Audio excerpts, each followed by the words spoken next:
The truth is that most people resist change. It can be difficult and messy, and we like to avoid those things at all costs.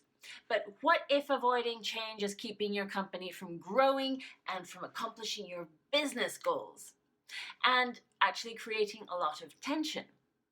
Over the next 3 to 4 months, we may start feeling a slowdown and the chain effects of current global events.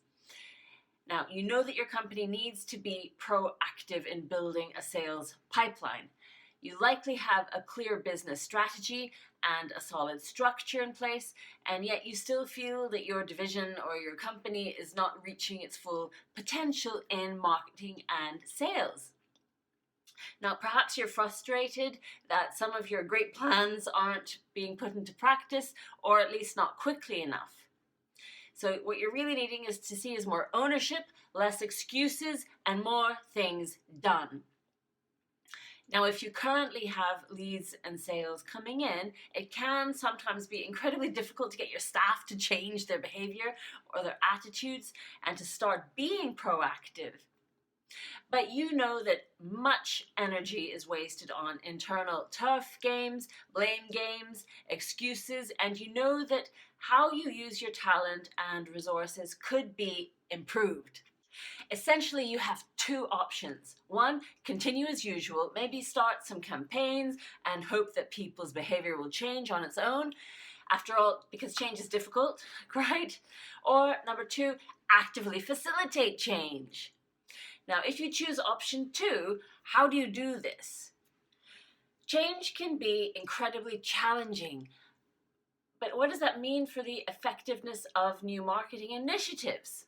Well, it means that almost all of it is wasted, to be honest. So what's missing? Well, their hearts aren't really in it. The emotional impact is missing. Look, you need to know that most changing and learning takes place in real life. Now, there is a rule called the 70-20-10 rule. And that rule says that we learn when we are emotionally engaged. We learn when we get the chance to repeat best practice over and over again. First, your people need to really feel what your business needs now or in the future. And second, they need to actually care. They need the motivation to do something about it. Now, this might come from feedback, it might come from a mistake, it might come from watching other people's reactions, it might come from a failing someone makes, it might come from not being up to a task. In other words, it comes from experience. Now remember this, 70% comes from learning on the job. 20% comes from courses and from feedback from good, bad examples, and 10% comes from courses and reading and training. People change their attitudes and the way they behave from emotional experience. And that is why successful entrepreneurs are often people who have experienced some trauma. It is very hard for most of us to think ourselves into changing our way of acting. Something needs to trigger us to do it. The key is to find a way to kind of concentrate people's life experiences, sometimes fun, sometimes painful, into a safe setting where people feel appreciated and validated. And the good news is that you can facilitate change.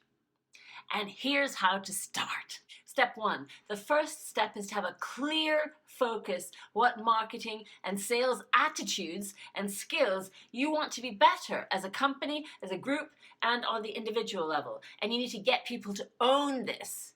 Step two, agree on an ambition level. Now, in my experience, do 50% of what you think you can do. People get very excited, but once the shiny object syndrome wears off and the honeymoon moves off into actual work, they may feel that they have overpromised and will underdeliver. So don't discourage them. Do a minimum viable pilot that generates adrenaline.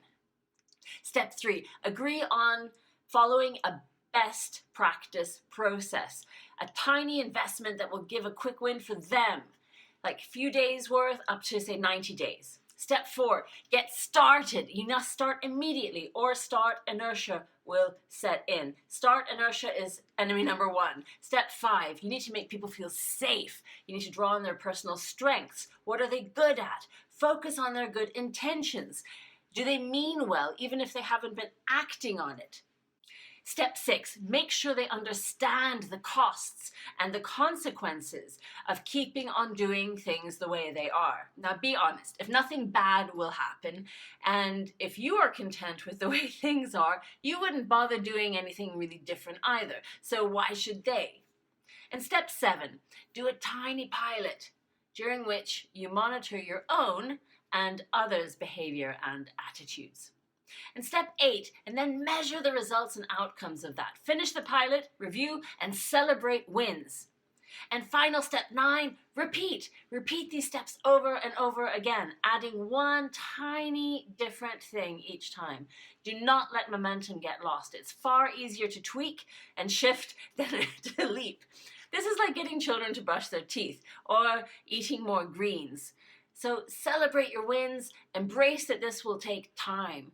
And if you have skeptical people, it's often because they don't want to put in the work. So to recap, 9 steps. 1, ownership.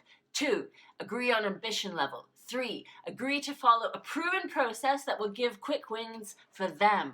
4, start. Avoid start inertia like the plague.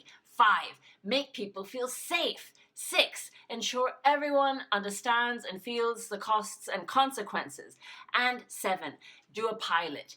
8, measure and celebrate. And 9, tweak and repeat. And that's it. And your first challenge is to go out and find a champion in your company and get a little bit of ownership from them. I'd love to know how it goes.